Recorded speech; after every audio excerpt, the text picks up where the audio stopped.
Oi, gente, boa tarde, tudo bem? Aqui é a professora Lara, da disciplina de Introdução à Sociologia. Como combinado, eu estou gravando esse vídeo hoje, dia 21 de outubro, para substituir o nosso encontro síncrono do dia 29, que seria a próxima quinta-feira, semana que vem, né? A professora vai estar num evento lá da UFPEL e não vai poder participar do nosso encontro. Então, eu estou gravando, eu vou disponibilizar esse vídeo na plataforma, né? Vou subir no YouTube, vou colocar o link lá no tópico do nosso encontro síncrono. Junto do link, a gente vai ter um fórum de dúvidas. Então, se vocês quiserem conversar, trocar uma ideia sobre o conteúdo, sobre o Marx, a gente conversa pelo fórum, tá? Outra coisa, eu não consegui projetar o PowerPoint aqui. Não sei por que o OBS, né, que é o programa que eu estou utilizando para gravar, ele não fez a projeção. Então a gente vai ficar nesse formato aqui mesmo, sem ser o formato de apresentação, tá? Mas acho que dá para vocês acompanharem com tranquilidade. Bom, então a nossa aula hoje, ela é uma aula de introdução à teoria do Marx, né, que é um autor importante da sociologia e também ajuda a gente a pensar no campo profissional da biblioteconomia.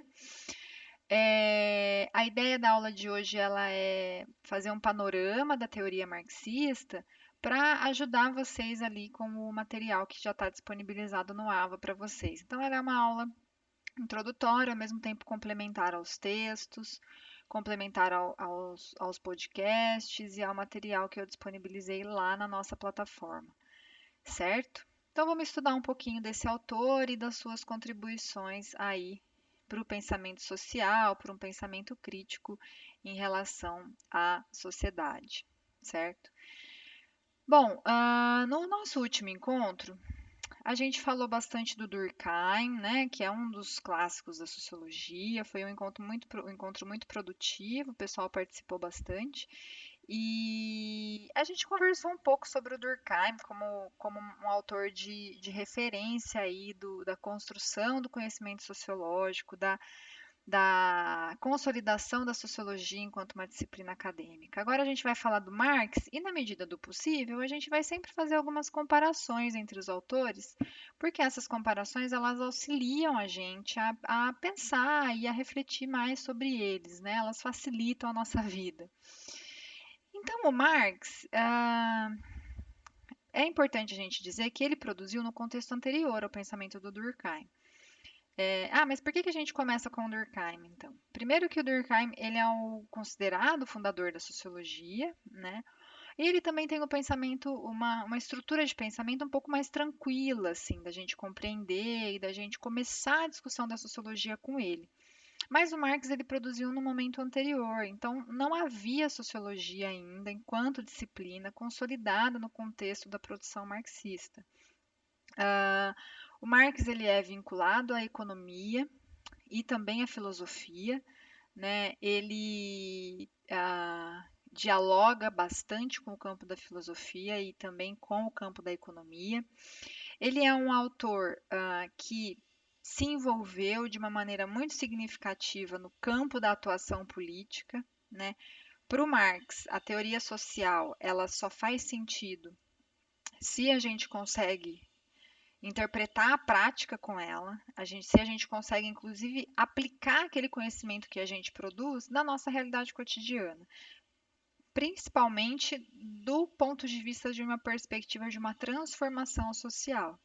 Então, o Marx está discutindo muito fortemente com a filosofia, porque o que, que ele vai dizer para a gente? Que ah, enquanto os filósofos e a filosofia, né, buscavam interpretar o mundo e a realidade social, cabe a esse campo de conhecimento que está se construindo, né, e que a gente pode entender como o campo da sociologia, uma transformação dessa realidade social.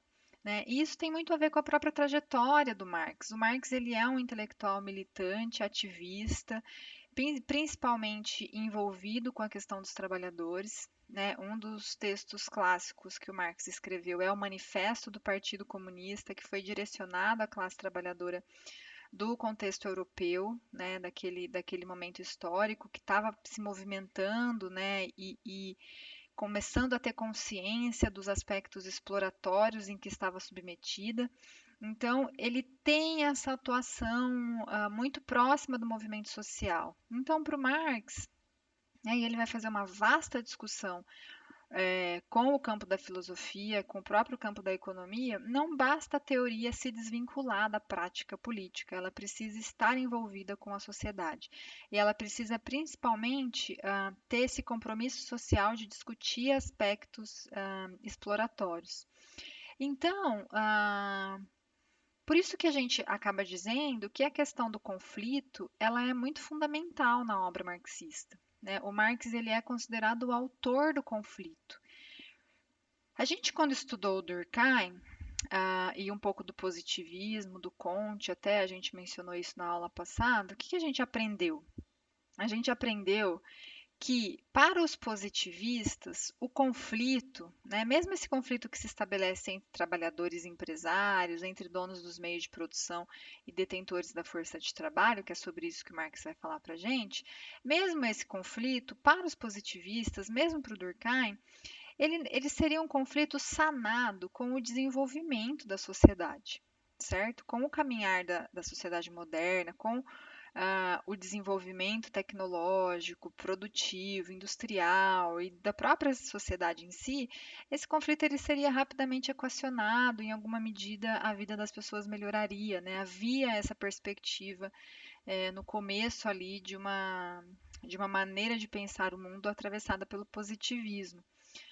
E aí o Marx, por que que ele é considerado o autor do conflito, né? Porque ele vai colocar o conflito no centro da sua teoria, né? Não, o conflito, primeiro, que ele não é secundário, segundo, que ele não pode ser resolvido pelo próprio desenvolvimento do capitalismo, com o avançar do próprio desenvolvimento do capitalismo.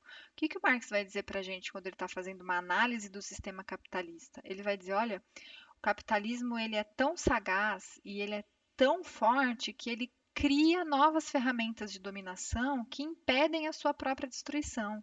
Então ele vai sempre se reinventando, sempre se readequando e sempre baseado na questão da exploração do trabalho, né? E aí ele vai ter toda uma teoria que fala sobre a questão da exploração.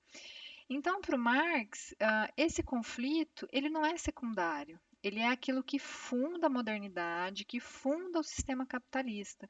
E ele também não é algo passível de ser resolvido, de ser equacionado, sem que haja conflito, sem que haja perspectivas de mudança. Ah, Quando a gente discutiu na aula passada, né, o, aquele texto clássico do Durkheim, que é a divisão social do trabalho, o que que a gente estudou? Que o Durkheim ele considerava a divisão social do trabalho algo positivo, porque tratava-se de um momento da sociedade em que havia uma nova solidariedade, em que as pessoas elas entendiam o seu papel no todo e que então aquela divisão do trabalho ela geraria um processo de especialização e de compreensão do sujeito em relação ao desempenhar essa função no social. Então, a divisão do trabalho seria algo produtivo, na medida em que as pessoas, os sujeitos, os grupos sociais, eles conseguiriam entender a sua função, inclusive na esfera produtiva. Então, é algo que faz parte do funcionamento da sociedade para Durkheim. Para o Marx, essa divisão social do trabalho, a gente vai falar um pouco disso mais adiante, ela é calcada, ela se sustenta numa relação inevitável de exploração do trabalhador. Né? E aí ele vai ter toda uma teoria para trazer quais os aspectos e as características desse processo exploratório. Então, esse processo de divisão para o Marx ele não é positivo. Ele não tem como ser pensado de maneira positiva na medida em que ele é exploratório e sustenta uma relação inevitável de dominação. Então, a gente começa a ter aí alguns pontos de vistas diferentes, né, em cada um desses autores clássicos da sociologia, né? Então, o conflito para o Marx, ele é o fato mais importante das sociedades modernas, né? Ele revela, ele reflete a natureza essencial dessas sociedades modernas e dessa sociedade capitalista, né? Ao mesmo tempo em que ele permite prever o desenvolvimento histórico. Então, quando a gente olha para essa realidade, a gente consegue entender como que isso vai se exacerbar no futuro, né? O Marx parte dessa premissa. E aí, nesse sentido, o Marx vai ter toda uma reflexão que vai buscar entender esse antagonismo e essas contradições do capitalismo, e ao mesmo tempo, né, como um militante, como um ativista envolvido com as causas sociais, ele vai fazer uma projeção do que ele percebe como uma necessidade de transformação dessa sociedade, né? Para o Marx não tem adequação possível do sujeito, não tem bem-estar possível do sujeito nos moldes do mundo em que a gente vive, certo? Então ele está tratando do conflito, tratando de todas essas questões. Bom, então, como que se expressa o conflito na teoria marxista, né? Que conflito é esse que o Marx está tentando qualificar e mostrar para a gente? Ele vai dizer para a gente que o que move a história, né, no contexto da sociedade capitalista, é o que ele chama de luta de classes. E aí, a luta de classes, ela acontece fundamentalmente por meio da esfera do trabalho, né? A classe social ela se expressa na esfera produtiva, na esfera do trabalho. É, E por que que o trabalho é central? Né? O pessoal fala muito que o pensamento marxista parte da premissa de que as pessoas não têm que trabalhar, de que o comunismo seria uma sociedade de vagabundos que não trabalham, né? Isso é o senso comum a respeito da teoria marxista. Mas, na verdade, a categoria trabalho, ela tem uma centralidade muito importante na teoria marxista. Porque para o Marx, o trabalho, ele é aquilo que dá sentido à vida, né? Ele é aquilo que atribui um sentido à nossa existência. Então, o trabalho ele é carregado de sentido e ele precisa ter esse carregamento, ele precisa trazer um sentido para a vida. E aí ele vai dizer para a gente, inclusive, que o que nos diferencia dos animais, né, por exemplo, das abelhas, das formigas, né, ele tem até uma discussão sobre isso, que também trabalham e também apresentam uma divisão do trabalho, toda uma organização das colmeias, né, se a gente for pensar nesse exemplo que ele está trazendo para a gente, elas também têm essa divisão de trabalho e elas também trabalham. Mas, para o Marx, o ser humano é o único sujeito capaz de atribuir sentido à sua vida por meio do trabalho. Então, a gente consegue se entender enquanto sujeitos por meio do trabalho, a gente consegue significar a nossa prática cotidiana, as nossas relações sociais por meio do trabalho. Então, o trabalho ele é central. Mas o trabalho para o Marx, ele não pode ser esse trabalho que o capitalismo nos obriga a fazer, né? Um trabalho que parte do pressuposto de que ele serve só para a gente se manter, né? Para a gente conseguir comer, se alimentar, pagar as contas, ou para a gente consumir, né? Para o Marx, esse trabalho ele é um trabalho altamente alienado, a gente vai discutir isso daqui a pouquinho.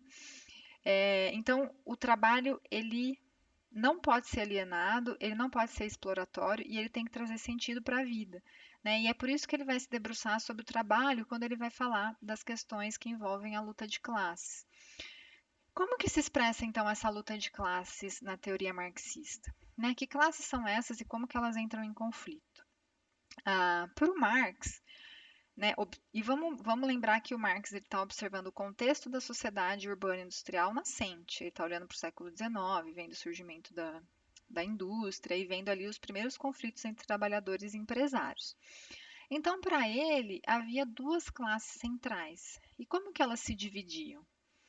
Uma dessas classes, ela era detentora dos meios de produção, e a outra classe, ela só tinha o quê? Elas não detinham, as pessoas da outra classe não detinham os meios de produção, elas só tinham domínio da sua própria força de trabalho.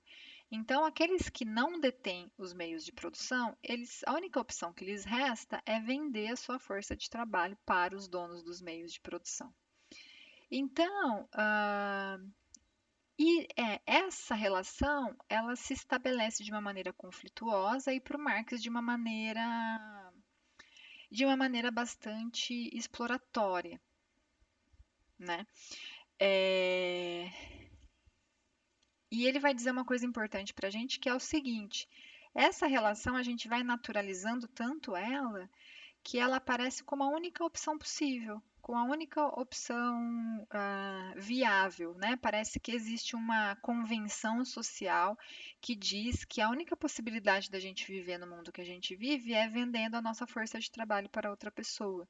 E ele vai mostrando como que isso é bastante problemático, né? Como que essa sociedade capitalista ela vai se reinventando e se ressignificando para cada vez mais naturalizar essa relação, né? E é muito interessante a gente pensar, por exemplo, exemplos atuais, né, sobre como se organiza o mundo do trabalho, porque o Marx ele está falando do contexto do século XIX, certo?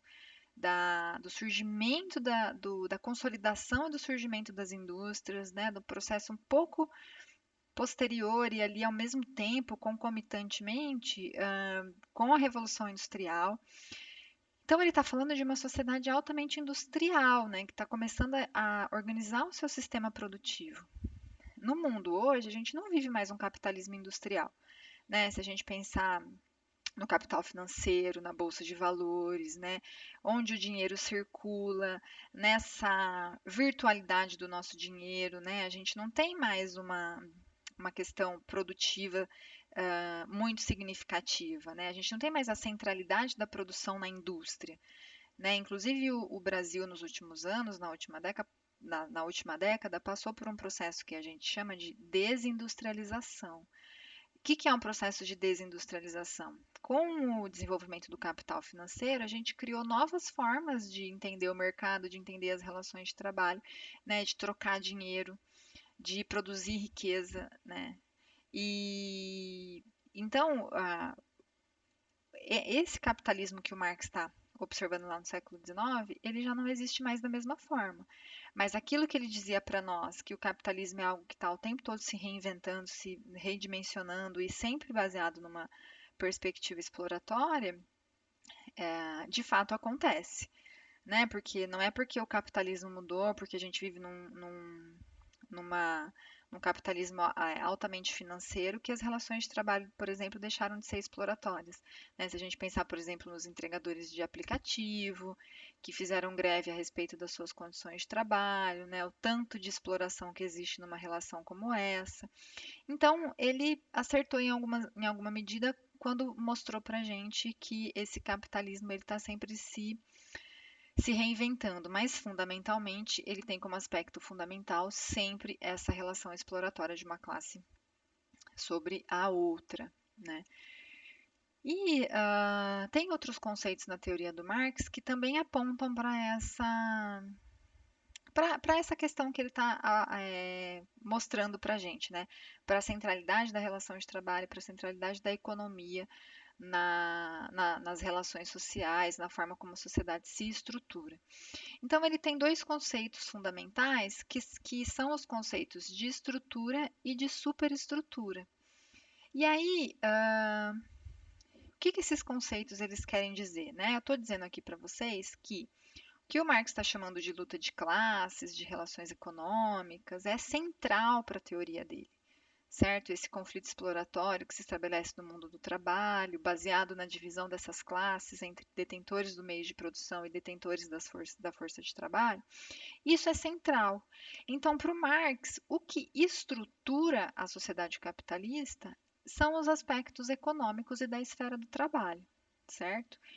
Todos os outros aspectos da sociedade são aspectos submetidos a essa relação fundamental, que é a relação na esfera da economia e das relações de trabalho. Então, na teoria marxista, a cultura, por exemplo, a educação, a imprensa, né, a vida em família, todos esses aspectos outros da sociedade eles se transformariam na medida em que nós conseguíssemos mudar as relações de trabalho. Vou dar um exemplo para vocês. O Durkheim, por exemplo, ele discute bastante educação, né? Ele é um autor que, inclusive, é considerado fundador da sociologia da educação. Por quê? Para o Durkheim, a educação é o processo de socialização do sujeito, né? Enfim. Para o Marx, a educação, né, essa classe dominante, que ele chama de burguesia, né, o que é essa casta empresarial dos donos dos meios de produção, eles têm tanta força que eles detêm o poder político, eles detêm o poder econômico, eles detêm a capacidade de produção de discursos e de ideologias, né? Então ele vai mostrar como que a educação ela acaba submetida a esses interesses de classe, né? Então ela sempre há uma educação que se direciona a promover uma educação para as classes trabalhadoras, direcionada ao trabalho, e outra educação para as elites, direcionada às funções administrativas de uma sociedade, né? Na história do Brasil, isso fica muito claro. O que marca a educação brasileira, de acordo com alguns autores, é exatamente essa divisão de uma escola direcionada à classe trabalhadora, direcionada para a inserção do sujeito no mercado de trabalho mais precária possível, e uma escola direcionada às elites, geralmente as escolas privadas, né, que são direcionadas à formação de uma elite intelectual e administrativa no país. Isso marca a educação brasileira até os dias de hoje. Né? Então, o Marx está mostrando isso para a gente, né? Como que essa classe dominante ela acaba se espraiando e tendo domínio de outras esferas sociais. Então, para o Marx não adiantaria a gente fazer uma educação revolucionária ou uma cultura revolucionária. A gente precisaria mudar as relações de trabalho, partir do trabalhador, para que então a gente conseguisse mudar outras esferas do social. Então, o que ele está chamando de superestrutura são essas outras esferas, né? Cultura, educação, os aspectos políticos, né? Todas essas coisas que não dizem respeito restritamente à questão econômica, tá? Bom, e aí, vamos pensar um pouco mais nessa esfera do trabalho, e eu acho que essa discussão, gente, que eu fiz agora é muito importante no campo da biblioteconomia. A gente vai falar um pouquinho disso no final da nossa discussão hoje aqui, né? Porque a gente pode pensar aqui como que a relação que a gente tem com a informação, ela pode ser uma relação muito fortemente conduzida por esses grupos empresariais, né? Se a gente pensar no contexto brasileiro, quem que detém o monopólio da mídia no Brasil, né? A gente vai falar um pouco disso no nosso podcast, na aula do nosso podcast sobre mídia, né? Quem que detém o monopólio dessa informação? Quem que detém o monopólio dos grupos midiáticos? Né? Quem que trabalha nessa construção desse discurso, desse simbólico, né? Que nos atravessa cotidianamente? Todas essas coisas a gente pode ir pensando com a ajuda da teoria marxista, né? Quais interesses estão envolvidos na nossa produção de informação? Quais são os grupos que detêm o domínio dessa produção e dessa organização de informação? Né? Mas só para a gente lançar algumas questões aqui para vocês pensarem e para a gente depois, de repente, discutir no nosso fórum e nos nossos próximos encontros. Então, como que esse trabalho ele se expressa? Né? Como que essa exploração do trabalho se expressa no contexto que o Marx está analisando? Ele vai ter dois conceitos interessantíssimos da gente pensar, o trabalho, né, o que vira o trabalho nessa sociedade capitalista, que é o conceito de alienação e o conceito de fetiche de mercadoria. Ah, em que consiste a discussão do Marx de alienação do trabalho? Vou dar um exemplo para vocês. Ó. Essa garrafinha aqui. Essa garrafinha aqui, que é uma garrafinha de água, né, para quem não estiver conseguindo enxergar, porque o vídeo ele é bem pequenininho. Essa garrafinha aqui, num contexto de um trabalho artesanal, né, que era o trabalho realizado antes ali do contexto da Revolução Industrial, o trabalho era um trabalho artesão. Né, o trabalhador realizava o trabalho nas sociedades rurais, no feudalismo, era um trabalho basicamente artesanal. Essa garrafinha, um trabalhador seria capaz de fazer a garrafinha toda, né?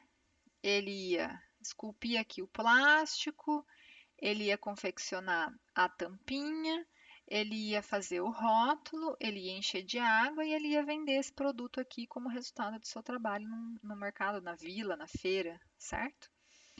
Com o advento da Revolução Industrial, com as esteiras produtivas, eu até disponibilizei para vocês o vídeo do Chaplin, né, o Tempos Modernos, que mostra o trabalho nas esteiras produtivas.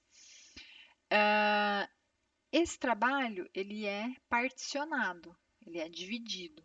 Então, um trabalhador vai fazer a tampinha, certo? Um outro trabalhador vai fazer o lacre da tampinha. Um terceiro vai fazer a garrafa e o plástico e esculpir o plástico. Um quarto trabalhador vai fazer o rótulo. E um quinto e um sexto trabalhador vai encher isso aqui de água para que isso aqui seja vendido no mercado, no shopping, qualquer lugar, né? Numa loja, na mercearia da esquina, enfim. Para o Marx, esse processo, ele não é um processo unicamente da mudança na produção de um produto, de uma mercadoria. Ele é um processo de trabalho e ele é um processo altamente alienante para o sujeito, porque o trabalhador ele perde a dimensão da totalidade do seu trabalho. Então ele não consegue olhar para a totalidade do produto que ele acabou de produzir. Ele não se identifica com esse produto. Esse produto é absolutamente distante do trabalhador. Eu vou dar um outro exemplo para vocês, a produção no campo da tecnologia, né? A gente tem uma fortíssima indústria chinesa, japonesa, né, que é responsável pela produção dos celulares que a gente consome, dos tablets, do Kindle, de tudo, né? Tem um documentário na internet que eu não sei se vocês já viram, mas eu também não me lembro o nome, mas tem muitos vídeos na internet relacionados a essa produção de tecnologia que eu acho que vale muito a pena vocês observarem, assim. Eu acho que não era um documentário, era uma matéria de jornal que mostrava como que são as linhas produtivas dos celulares, que são assim, né? Divididas, particionadas, cada sujeito faz um pedacinho disso aqui, do plástico, do chip, né? É uma loucura, é muito interessante. E aí, nesse programa de TV ou documentário, que eu não me lembro exatamente, o repórter, ele vai mostrar para a menina, para uma jovem que trabalha na linha de produção de um tablet, o tablet ligado e funcionando. E ela fica impressionada com aquilo, porque ela nunca tinha visto um tablet funcionando na sua funcionalidade. Então, aquele sujeito, ele está alienado do seu trabalho.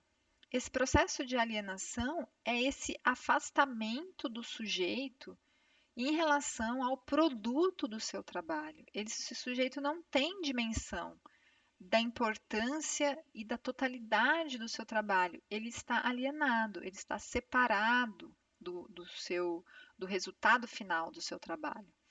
E isso para o Marx é a violência mais explícita que o capitalismo pode nos causar e nos gerar. E qual que é o efeito disso, né? Um dos efeitos, além da alienação em si, a gente tem um outro efeito que é o que ele está chamando de fetiche da mercadoria. Porque quando o trabalhador não se identifica com o produto do seu trabalho, ele fetichiza essa mercadoria e ela ganha vida própria. É como se a mercadoria tivesse isenta de todo o trabalho que a envolve. Então o trabalhador olha para isso e pensa: Uau, eu preciso ter isso. O que é isso exatamente? Eu preciso ter. Eu não me identifico com o trabalho gasto ali, né? A gente conversa muito nas aulas que eu dou para os meus alunos de Marx, que é essa relação que a gente tem com o consumo, né? Que ignora o trabalho por trás daquele produto, né? Então, quando a gente vai comprar um produto, a gente não fica pensando na exploração do trabalho. A gente não pensa quando a gente vai comprar um celular que as crianças africanas de 6 anos estão morrendo nas minas de cobalto, porque para produzir um celular a gente precisa de cobalto, e o cobalto é produzido na África, e quem trabalha nas minas de cobalto da África são, em grande maioria, crianças e mulheres ocupando situações de bastante exploração do trabalho. A gente perde a dimensão de que nas indústrias chinesas a gente também tem relações de exploração, a ponto dessa menina, por exemplo, não conseguir identificar o produto, não conseguir saber o que que é, porque é o dinheiro que ela ganha, que ela recebe naquela produção, ela nunca vai, ela nunca vai ser capaz de consumir aquele produto. Então, o Marx ele está trabalhando nessa perspectiva desse fetiche da mercadoria, né? Tem até algumas discussões muito interessantes sobre isso, né? Eu já conversei com os estudantes também sobre o vídeo do Mujica. Não sei se vocês conhecem o Mujica, que foi presidente do Uruguai, senador, agora ele acabou de se aposentar, inclusive por conta de um problema de saúde. O Mujica tem alguns vídeos que ele fala dessa questão do consumo, né? Porque o pessoal sempre pergunta: olha, mas você consome pouco, você continua dirigindo um Fusquinha, continua morando no sítio, na mesma casa de sempre. Como que você lida com isso sendo presidente de um país, né? Aí ele diz que na maneira como a gente vive, né? Como a gente estabelece aí a nossa relação com mercadorias e consumo, ele vai dizer, ela apaga ah, o nosso tempo de vida gasto para consumir aquilo. Então, sempre que eu consumo alguma coisa, eu perco de vista o quanto que eu trabalhei e o quanto que eu tive que produzir, seja lá o que for, para adquirir aquele bem de consumo. Então, ele diz: eu consumo o que eu preciso de fato, porque senão eu estou sempre trabalhando para consumir e cada vez eu vou precisar trabalhar mais para consumir mais, né? E essa relação, né, de alienação, de fetiche da mercadoria, de exploração no pensamento do Marx está associada diretamente à concepção do Marx de mais-valia, que é a expressão máxima dessa relação de exploração na esfera do trabalho. O que que é a concepção de mais-valia, né? Só para vocês entenderem um pouco do que ele está falando para a gente. O trabalhador, voltando no exemplo da garrafinha, né? O trabalhador, para produzir essa garrafa, ele demora, sei lá, 30 segundos na linha produtiva, né? Todos os trabalhadores juntos produzem uma garrafinha dessa em 30 segundos.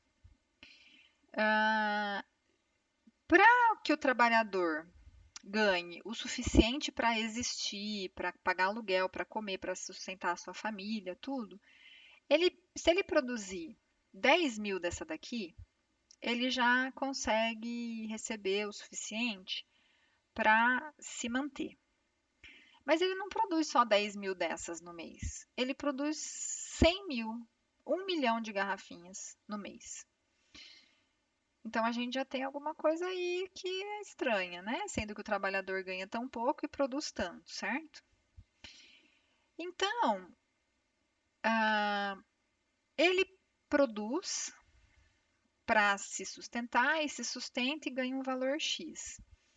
O trabalho também daquele trabalhador, ele é convertido para dar conta das forças produtivas, porque o patrão também precisa comprar mercadoria, matéria-prima, precisa fazer a manutenção da fábrica, do maquinário, tudo isso tem um gasto, certo? Um gasto que é suprido por quem?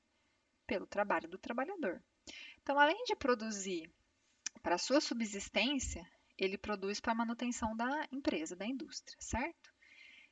Além de produzir para sua subsistência, para a manutenção da empresa, da indústria, ele produz também para a manutenção da vida do próprio empresário, porque o empresário não trabalha na linha produtiva, certo? Então ele também precisa sustentar o próprio empresário e a sua vida, seja ela da maneira que for, certo? Se o empresário está indo passar suas férias nas Bahamas, o trabalhador está contribuindo diretamente com aquela vida que o empresário decidiu ter financeira e economicamente. Além disso, o Marx foi percebendo que o trabalhador ele produz um valor extra que sustenta não só a si, a indústria e a subsistência do próprio empresário, ele tem ainda um quarto valor aí que ele chama exatamente de mais valor, de mais-valia. O que que é a mais-valia? É toda a produção de lucro que é claro que não vai ficar com o trabalhador, que vai ser direcionado a- aos donos dos meios de produção. Então, o que o Marx está chamando de mais-valia é esse excedente de produção que o trabalhador tem que realizar, que não fica com ele, que não fica com a indústria, que fica exatamente com o detentor dos meios de produção. Então, olha só, quando a gente está falando da esfera do trabalho para o Marx, a gente está falando disso, do lucro, da mais-valia, do sobretrabalho, do trabalho em excesso. Quando a gente está falando em trabalho em excesso, a gente está falando realmente de trabalho em excesso, né? Alguns trabalhadores, principalmente na indústria de moda, de tecnologia, se a gente for pensar no contexto atual, trabalham às vezes 18 horas por dia, né? Então, é muito dinheiro circulando para uma vida muito precarizada, é isso que o Marx está mostrando. Então, quando a gente está falando de trabalho, a gente está falando de alienação, a gente está falando de fetiche da mercadoria e a gente está falando de mais-valia também, que é esse excedente produtivo, certo? O pessoal tá um barulho aqui no prédio, tá? Mas eu vou continuar, vou continuar, não sei se vocês vão ouvir no vídeo. E aí, então, como é que a gente faz com tudo isso que o Marx está mostrando pra gente, né? Porque é bastante coisa e são coisas muito difíceis de lidar. Eu falei para vocês que o Marx ele tem uma atuação militante, uma atuação envolvida com questões políticas, certo? Então, o Marx está sempre pensando do ponto de vista, um visionário, mas também uma pessoa que tem um pensamento sociológico vinculado à economia e também à filosofia, que é um pensamento que olha para o futuro. Então, o Marx, ele partia da premissa de que essa sociedade, na medida em que ela foi construída pelas forças históricas, ela pode ser mudada, repensada, superada, né? E aí é que ele vai pensar nos termos de uma revolução proletária, né? E que vai culminar no tão odiado por muita gente, principalmente no contexto que a gente vive, numa sociedade comunista, né, que seria uma sociedade, né, livre dessas relações de exploração, livre dessa relação de alienação do trabalho, da produção de um sobrevalor, de uma mais-valia, e livre dessas noções de fetiche de mercadoria. Então, a revolução para o Marx, né, a gente não vai entrar em detalhes aqui, mas ela teria que se inspirar na burguesia, né? Porque o Marx vai mostrando como que a burguesia, naquele contexto do século XVII, XVIII, XIX, ela vai se construindo enquanto uma classe revolucionária. E o que é uma classe revolucionária para o Marx? É aquela que consegue mudar o eixo do desenvolvimento e do funcionamento de uma sociedade. Então, a burguesia ela conseguiu mudar as relações econômicas, ela conseguiu alterar as questões políticas, né? Ela derrubou o absolutismo, ela conseguiu mudar as relações na esfera da produção, ela conseguiu, enfim, fazer uma revolução que transformou substancialmente, né, o desenvolvimento de uma sociedade que fundou o capitalismo, inclusive.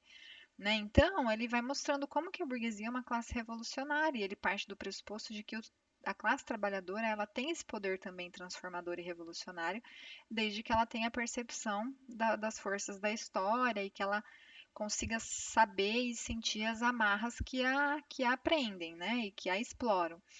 Então, para o Marx, a gente teria que passar por um processo revolucionário que fosse, primeiro, a instituição do que ele chama de uma ditadura do proletariado, que seria esse Estado proletário centralizado, né? Esse Estado ele seria responsável pela divisão da riqueza e da produção de uma sociedade toda. E aí, num terceiro momento, num segundo momento, a gente teria a destruição desse Estado, porque seria o momento em que a sociedade não precisaria mais dessas regulações estatais, né? E tem uma coisa muito interessante aí, gente, que o Marx ele não está pensando na distribuição da miséria, né? Ele era uma pessoa positivista, ele estava alimentado por uma forte crença de que nós caminharíamos para um progresso científico e tecnológico e que quando esse progresso científico e tecnológico se exacerbasse, né, apresentasse toda a sua potência, nesse momento seria possível fazer uma revolução e uma distribuição dessas riquezas, né? Então, para ele, esse processo revolucionário caminharia nesse sentido, né? E seria bastante inevitável, porque para ele as forças históricas elas vão se organizando para a mudança, né? Então, quando essas classes sociais elas captassem, né, principalmente a classe trabalhadora, que é o sujeito revolucionário para o Marx, quando essa classe social captasse aquilo que a amarra e aquilo que a explora, seria um momento chave de transformação social. Então, ele está pensando sempre no processo de mudança social, né? E aí a gente vai caminhando então para o final da nossa aula, que é para a gente pensar um pouco no que é esse método marxista de observação da realidade, que eu acho que é interessante nós, enquanto acadêmicos, enquanto pessoas do campo de construção de conhecimento, vocês, enquanto profissionais de educação, pensar em termos metodológicos, né? O que que é esse método marxista, o que são essas críticas ao pensamento marxista e o que é também essa relação que a gente pode pensar entre marxismo e o campo da informação, da biblioteconomia. Quando as pessoas falam do Marx, elas falam assim, do método do Marx, né? É o método, parece um palavrão, e realmente é, né? Materialista, histórico e dialético, né? O que é isso? Que materialismo histórico dialético é esse, que é o tal do método marxista de análise da realidade das forças sociais? Primeiro que é materialista, porque o Marx ele está pensando nessas relações de exploração, de trabalho, ele está pensando na ordem material daquela sociedade, né? O que sustenta materialmente a sociedade capitalista. E para ele são as relações de trabalho. Então ele está olhando para aquela realidade social e tentando entender as forças que estão agindo ali, que estão dando materialidade para aquele contexto, para aquelas relações de trabalho, para a indústria, enfim, para todo aquele movimento histórico, né? E o Marx trabalha de uma perspectiva da história, e por isso que é o materialismo histórico, porque na sua obra fundamental, que é o Capital, e também nas outras obras do Marx, o que que o Marx vai fazer? Ele vai entender, ele vai fazer não só uma fotografia do capitalismo como ele acontece ali, naquele momento, mas ele vai recuperar a história para tentar entender como que esse capitalismo começou a se desenvolver, né? Então ele vai lá no feudalismo, ele vai tentar entender os processos de cercamento na Inglaterra, né, que foi aquele primeiro movimento de privatização das terras na Inglaterra para a produção de algodão direcionado para a indústria do século inglesa do século XIX, né? Então ele vai mostrar essa relação histórica do campo, dos cercamentos, a expulsão dos trabalhadores para a indústria. Ele vai fazer uma análise minuciosa e de recolhimento dos dados históricos para entender esse movimento. Então, ele é um autor que parte da premissa de que para a gente entender o nosso presente, a gente precisa voltar no nosso passado e entender o nosso passado, né? Entender como que esse passado se constrói, como que as forças históricas elas se movimentam. E aí, por que dialético, né? A dialética, né, ela parte da premissa da mudança social. Estou dizendo para vocês que o Marx é o cara que parte de uma discussão sobre mudança.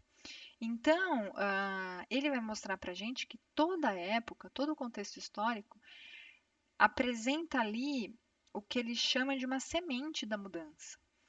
Então, as forças produtivas, econômicas, elas vão, e históricas, elas vão se organizando para esse processo de mudança que é constante, né? Seja para reinventar o capitalismo em novas formas, seja para a superação do capitalismo. Então, ele está partindo sempre da possibilidade de transformação dessas relações.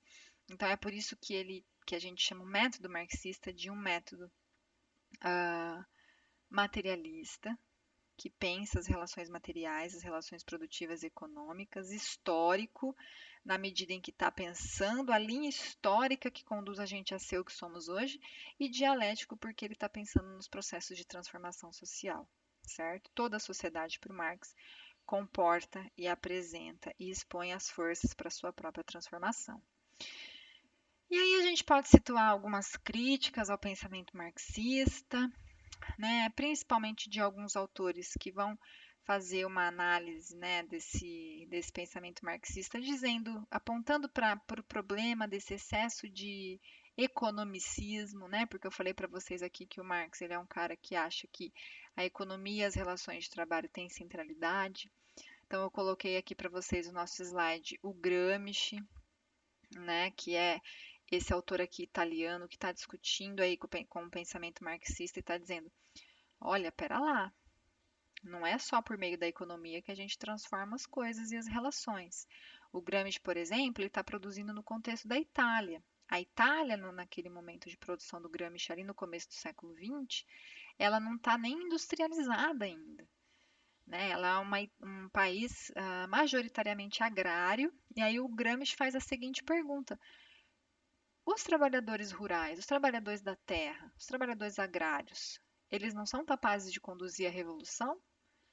O trabalhador, para conduzir a revolução e a mudança social, ele precisa estar alocado no espaço da indústria? Né? Então, o Gramsci está fazendo essas provocações ao pensamento marxista. E aí, o Gramsci vai trazer uma discussão muito legal para a gente, que é a discussão da educação e da cultura. Isso nos interessa, né, aqui para o nosso curso de biblioteconomia. Porque o Gramsci vai mostrar o que para a gente? Ele vai dizer: olha, ah, a educação e a cultura e a informação são esferas que precisam caminhar junto às mudanças, aos questionamentos na esfera da economia e das relações de trabalho. A gente não muda nada sem a participação da educação. A gente não muda nada sem a gente construir uma hegemonia de pensamento cultural, né, que envolva pensar a cultura e como que a cultura ela contribui também para a consolidação dessas relações, desses processos exploratórios e de desigualdade. Então, o Gramsci ele é o autor que vai questionar o Marx nesse sentido. Uma pena que a gente não vai ter tempo de lê-lo, mas para quem trabalha com cultura, com educação, com informação, ele é um autor muito importante. O Marx vai trazer para a gente a dimensão do conflito, né? E isso é um grande fenômeno da teoria marxista. E o Gramsci vai trazer, ainda ali apoiado no Marx, pensando na questão dos trabalhadores também, mas ele vai trazer para a gente a discussão sobre educação, sobre cultura, sobre o papel do intelectual, né? O papel desse sujeito que lida com a cultura e com a produção e disseminação de conteúdos culturais, né, como fundamental no processo de transformação, de manutenção da ordem vigente, mas também de transformação. O Gramsci vai dizer, a burguesia ela tem os seus intelectuais, ela tem aquelas pessoas que lidam com esses discursos culturais, a classe trabalhadora também precisa ter. Então, assim, só para vocês entenderem um pouco, essa crítica ao pensamento marxista, tá? Que é importante, que eu acho que é um autor que é uma pena que a gente não vai ler, mas se vocês tiverem interesse, a gente pode conversar sobre ele, enfim. Ah, então, gente, só para fechar, né, nessa tentativa da gente fazer uma aproximação desses autores do campo clássico da sociologia também com o contexto de produção e de campo de atuação de vocês, que é a biblioteconomia, né? Eu acho que o Marx, ele tem muitas contribuições, né? Primeiro para pensar essa questão do conflito, né? Ele é um autor que permite a gente entender essas relações exploratórias, como que essas relações de desigualdade acontecem, e a esfera da informação e da cultura, ela está atravessada por relações de desigualdade que se estabelecem, não é? Quem detém menos poder econômico grande parte das vezes tem menos acesso à educação, tem menos acesso à cultura e tem menos acesso à informação também, né? E eu acho que o Marx apontou isso para a gente, né? A relação da informação, a relação da cultura com as classes sociais e com a esfera produtiva, né? Então, quem geralmente detém muito poder econômico, meio que dá as cartas do jogo quando a gente está falando de cultura e de comunicação e de informação, né? Então, eu acho que essa é uma discussão fundamental para a gente pensar a relação entre informação e desigualdade, né? Eu acho que a contribuição fundamental da teoria marxista é pensar relações de desigualdade, de exploração, de poder que se expressam nessas diferentes esferas sociais, certo? É isso. Gente, teria várias outras coisas para falar para vocês, mas a ideia é que vocês tenham uma introdução, um mapeamento aí da teoria marxista Eu espero muito que a gente consiga conversar no fórum, que vocês tragam dúvidas. Se vocês precisarem me escrever também para a gente conversar no privado, de outra maneira, vocês fiquem à vontade. Pode me mandar e-mail, pode escrever lá no, né, no espaço lá do Ava mesmo, privado para mim, que a gente vai conversando sobre isso. Então, no dia 29, nós não temos aula, certo? Fiquem atentos às atividades que vocês têm. Vocês continuam tendo fórum de discussão. Vocês vão ter que fazer atividade escrita, tá? Para a gente começar, então, ali na próxima semana já com os nossos encontros relacionados às temáticas contemporâneas que envolvem o campo da biblioteconomia. E não se esqueçam que em novembro nós teremos todos os encontros síncronos, tá? Claro que sempre gravados e sempre disponibilizados para vocês na plataforma, certo? Beijo, espero que vocês tenham gostado da aula e a gente vai conversando.